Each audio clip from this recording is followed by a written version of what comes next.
వాళ్ళ పార్టీకి సంబంధించిన వ్యక్తులే అంతా కూడా నామినేషన్లు వేయడం జరిగింది. ఇప్పుడు ఉదాహరణకు మొన్న జరిగిన సైదాపురం చంటి అతను పబ్లిక్గా వాళ్ళ మంచిగా ఎవరిని అడిగినా మిమ్మల్ని అడిగినా ప్రజల్ని ఎవరిని అడిగినా చెప్తారు. తర్వాత భూమిరెడ్డి రవీంద్రారెడ్డి అని మల్యాల రవి అంటారు అతన్ని. అతను 100% ఆ తర్వాత వాళ్ళ మనిషే, అతను వయసు వాళ్ళకు బంధువు కూడా. అతనితో ఇండిపెండెంట్గా నామినేషన్ ఇచ్చారు. పెర్నపాడు సాంబశివారెడ్డి, ఆయనకు భారతి గారికి దగ్గర సంబంధం, ఆయన వేముల మండలం.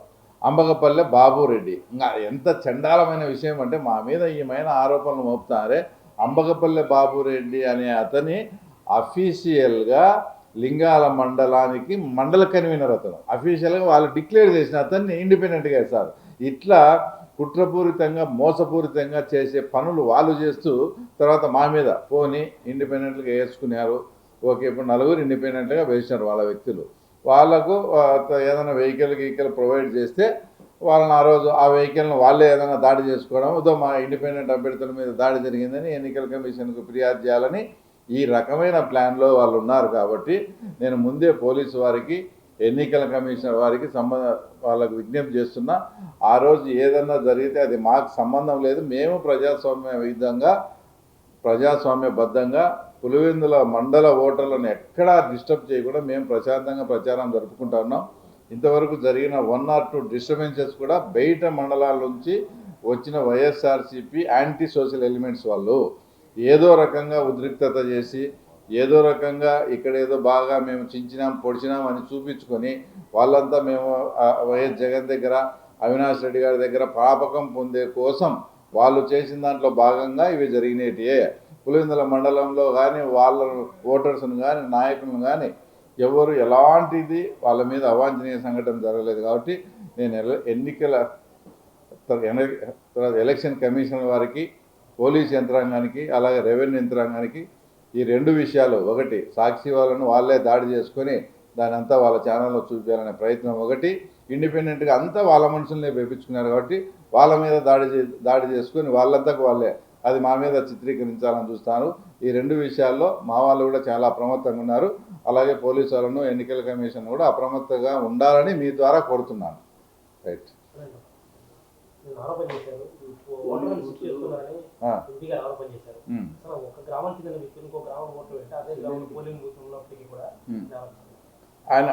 ఆయన ఆరోపించే దాంట్లో అదే అందరిది ఇదే. కానీ ఏమైందంటే ఇది ఒక 4-5 రోజులు ముందే కనుక ఎవరైనా అబ్జర్వ్ చేసి ఉంటే ఈ సమస్యకు పరిష్కారం చూసేవాళ్ళు. ఈరోజు స్లిప్పులు పంచారు, మొత్తం ఎక్కడ చూసిన స్లిప్పులు పంచి ఒక యంత్రాంగం అంతా బ్యాలెట్లు ముద్రించి ఒక యంత్రాంగం అంతా అక్కడ ఉన్నప్పుడు ఈ స్టేజ్లో దాన్ని మార్చడం అనేది కరెక్టా కాదా, దానివల్ల మా పార్టీకి ఏమైనా లాభమా నష్టమా అనేది కూడా మేము బేరీజ్ చేసుకొని తర్వాత మేము కూడా వాళ్ళకు ఎన్నికల కమిషన్ వాళ్ళకు రిపోర్ట్ ఇవ్వడం జరిగింది. కానీ మీరు ఒకటి ఇక్కడ గమనించాలా, ఒక ఓటు ఏదన్నా గల్లంత అయిందంటే అది రాజ్యాంగబద్ధంగా ప్రజాస్వామ్యబద్ధంగా అది ఇబ్బంది. ఓట్లు ఎక్కడ ఎవరి ఓట్లు వాళ్ళకు ఉన్నాయి. కానీ పోలింగ్ బూతులు అనేది సేమ్ పంచాయతీలోనే పోలింగ్ స్టేషన్లు మారినాయి. అంటే ఒకటి నల్గొండపల్లె బూత్ వచ్చేసి నల్లపరెడ్డిపల్లెలో ఉన్నాయి, 2 కిలోమీటర్స్. నల్లపరెడ్డిపల్లెలో ఉండేటి వచ్చేసి ఎర్రబల్లెలో ఉన్నాయి, అదొక 1/2 కిలోమీటర్. ఇట్లా అదే వితిన్ పంచాయతీలో జరిగింది కాబట్టి ఏదన్నా దానికి కావాల్సితే ట్రాక్టర్స్ కానీ వెహికల్స్ కూడా మీరు ప్రొవైడ్ చేసుకోమని చెప్తున్నారు. నాకు తెలిసి అది ఈయన పెద్ద రాద్ధాంతం చేసేంత సబ్జెక్ట్. ఇప్పుడు అదే పంచాయతీలో 2 కిలోమీటర్లలో పోతారు వస్తారు, ఏం చేయాలా తప్పదు. మనం ఎలక్షనే పెట్టుకునేమో, కొన్ని వెహికల్స్ అరేంజ్ చేసుకొని ఆ రోజు ఆ గ్రామంలో ఉండే మన కార్యకర్తలతో మనం ప్రశాంతంగా మనం ఓటింగ్ జరిపించుకోవాలా. అది వాస్తవంగా ఏం జరిగిందనేది ఇప్పుడిప్పుడే మాకు కూడా నిన్నటి నుంచి చూసి ఆ ఓట్లు చూసాను. ఏంటంటే అంటే ఇందులో బాధపడాల్సిన విషయం ఏంటంటే స్లిప్పులన్నీ ప్రజలకు పంచిన తర్వాత ఈ విషయం వాళ్ళ దృష్టికి కానీ మా దృష్టికి కానీ వచ్చింది. యాజ్ ఇట్ ఈజ్ ఇంకా 2 డేసే టైం ఉంది. ఆ ప్రక్రియ కోసం వల్ల టైం వేస్ట్ ఎందుకు, అదే పంచాయతే కదా. అందరికీ మా వాళ్ళకి నచ్చ చెప్పుకొని మేమైతే ఎన్నికలకు ముందుకు పోవాలని డిసైడ్ అయినాం.